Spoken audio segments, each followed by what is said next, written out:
This video uses AI-generated imagery and visualizations to illustrate historical events.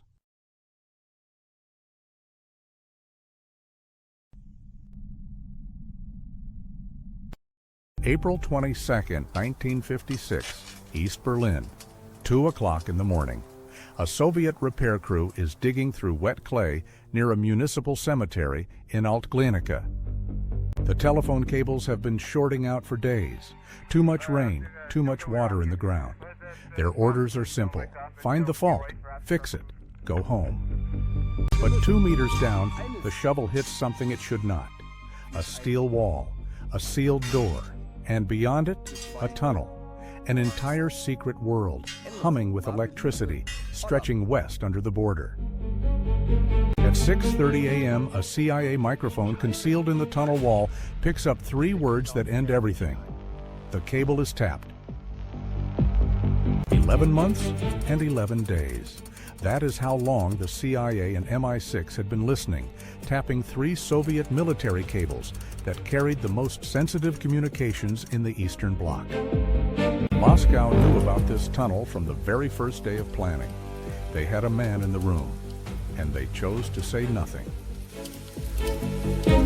To understand why, you have to go back to the beginning. The year is 1945. Germany has been carved into 4 occupation zones. Berlin, deep inside Soviet territory, is split the same way. American, British, French, and Soviet sectors jammed against each other.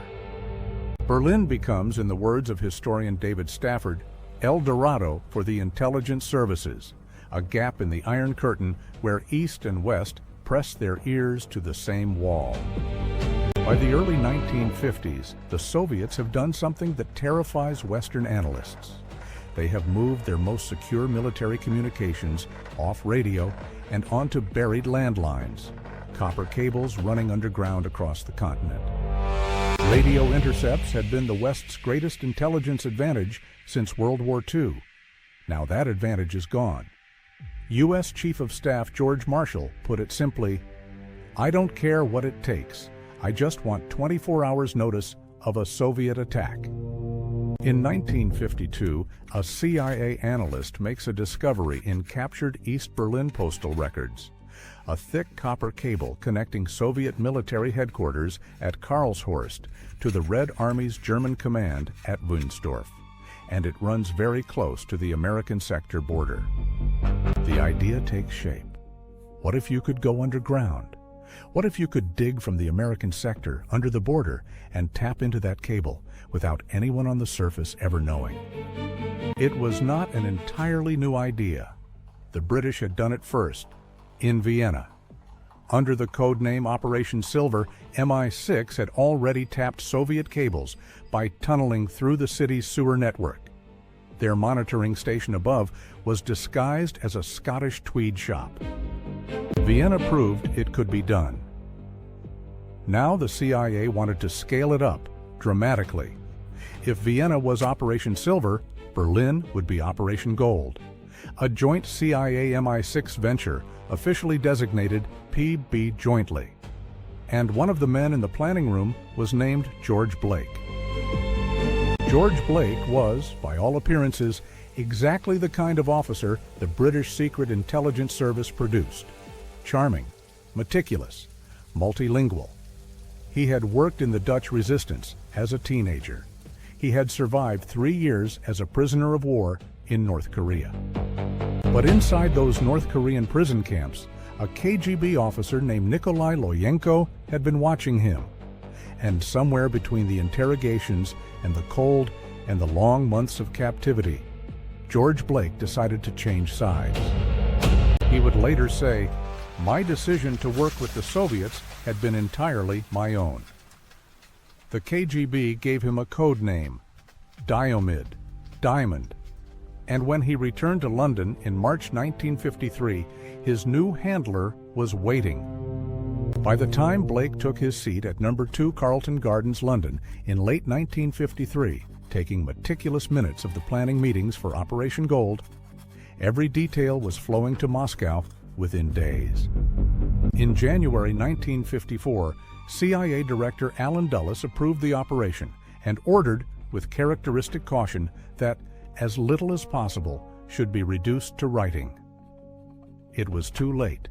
The damage was already done. Construction began on September 2, 1954, in the Rudow district of the American sector. From above, it looked like a routine U.S. Air Force radar installation, chain-link fencing, parabolic antennas, a nondescript warehouse. Beneath it, the warehouse had an extraordinarily deep basement, 7 meters down, purpose-built to absorb the 3,000 tons of sandy soil that crews would excavate, working in 3-man shifts around the clock. The engineering challenge was extraordinary. The soil was sandy, unstable, prone to collapse. To prevent cave-ins, engineers used the shield method, a hydraulic ram forcing a steel cylinder forward inch by inch, lining the tunnel with 125 tons of steel ring plates as it advanced. They also tested it first.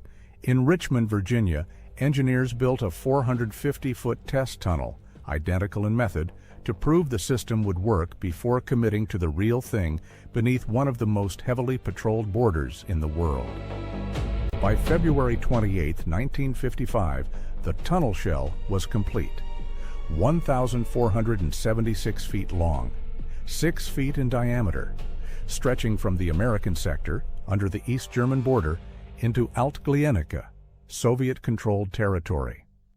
British Royal Engineers then dug the vertical shaft on the East Berlin side to reach the cables, less than half a meter beneath a busy street above. Cable specialist Blake Reimer, described simply as the best jointer they had, made the physical taps. 3 cables, 3 taps, the first on May 11, 1955, the second on May 21st, the third on August 2nd. From that moment, Operation Gold, known inside the NSA as Operation Regal, was fully operational. What followed was an intelligence bonanza. Up to 1,200 simultaneous communication channels, voice calls and teletype, flowing from Moscow through Berlin to Warsaw, Bucharest, and beyond. Unguarded, unencrypted, in significant portions. Entirely genuine.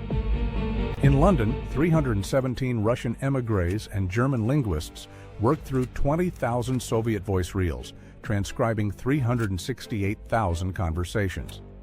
In Washington, 350 analysts processed 18,000 Soviet teletype reels. The daily teletype output alone, if printed, would fill a room 10 feet wide, 15 feet long, and 8 feet high. And the intelligence was real.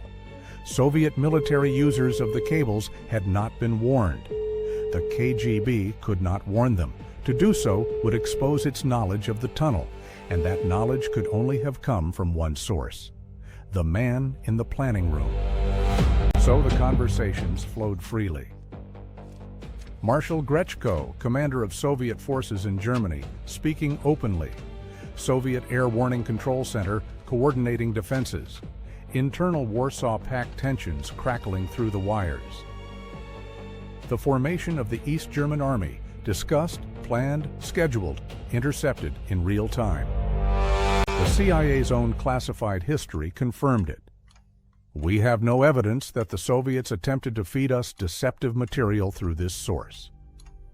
The tunnel betrayed by their own man was generating authentic intelligence because protecting that man required silence.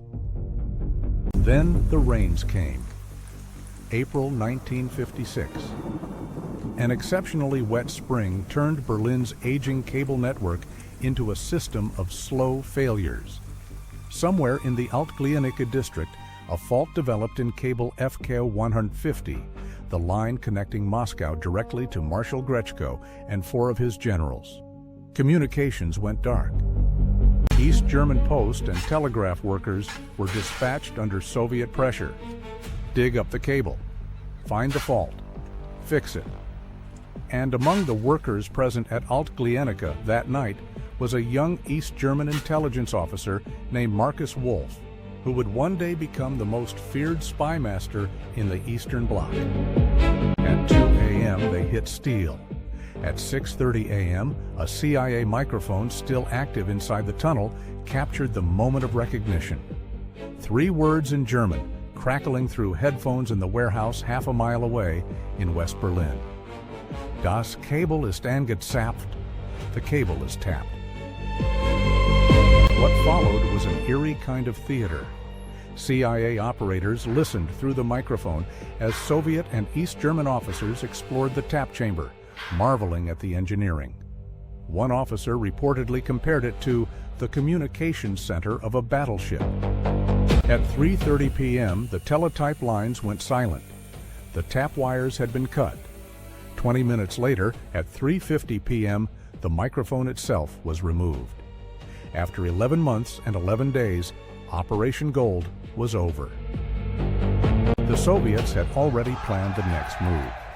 On April 23rd, Colonel Ivan Kostyuba, acting Soviet commander in Berlin, called the entire Western Press Corps underground.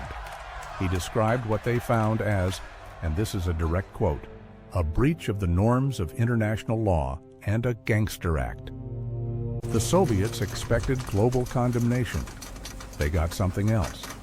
The Western press was fascinated, not outraged.